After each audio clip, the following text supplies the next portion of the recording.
তোমরা কেন বুঝতে পারছো না আমাদের এই সময়ই হলো মুসলিম উম্মাহর শেষ সময়?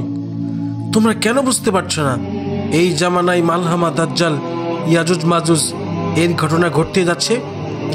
তোমরা কেন বুঝতে পারছো না গাজাতুল হিন্দ যুদ্ধে প্রায় 100টি দেশ তোমাদেরকে হত্যার জন্য বেরিয়ে পড়বে?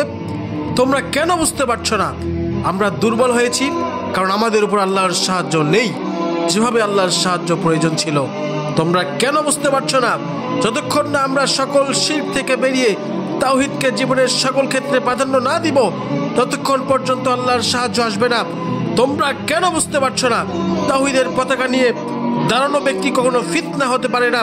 তোমরা কেন বুঝতে পারছো না মুসলমানরা আজ কত দল উপদলে বিভক্ত হয়েছে? তোমরা কেন বুঝতে পারছো না আমরা নেতৃত্ব শূন্য হয়ে গেছি? তোমরা কেন বুঝতে পারছো না কাসিম ইবনে আব্দুল করিম মুসলমানদের জন্য কত বড় সম্পদ?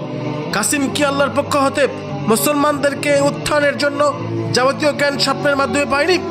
কাসিম কি সেই জ্ঞান তোমাদেরকে জানানোর সব ধরনের চেষ্টা করে যায়নি?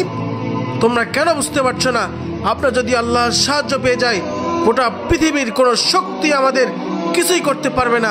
তোমরা কেন বুঝতে পারছো না তোমরা যাদেরকে গ্রহণ করেছো তুমি কি বলতে পারবে তার উপর আল্লাহর সাহায্য আছে? আমি চিৎকার করে বলছি কাসিমকে একজন সাধারণ ব্যক্তি হিসেবে তোমরা গ্রহণ করো, তোমরা তার কথাগুলো গ্রহণ করো, কারণ আমি স্পষ্ট দেখতে পাচ্ছি তার উপর আল্লাহর সাহায্য আছে। কাসিমকে ইমাম মাহদী মানার কোনো প্রয়োজন নেই। তোমরা তাকে সাধারণ একজন ব্যক্তি হিসেবে তার স্বপ্নগুলো জানো এবং আল্লাহর ডাকে তোমরা সাড়া দাও, তাহলে আল্লাহ তোমাদেরকে তোমাদের এই খারাপ অবস্থা দূর করবেন। তোমরা জেদ ও দাম্ভিকতার জন্য যদি তোমরা মুখ ফিরিয়ে নাও তবে তোমরা জেনে রেখো আল্লাহ অভাব মুক্ত, তিনি অন্য কাউকে তার দিনকে সাহায্যের জন্য কবুল করবেন ইনশাআল্লাহ।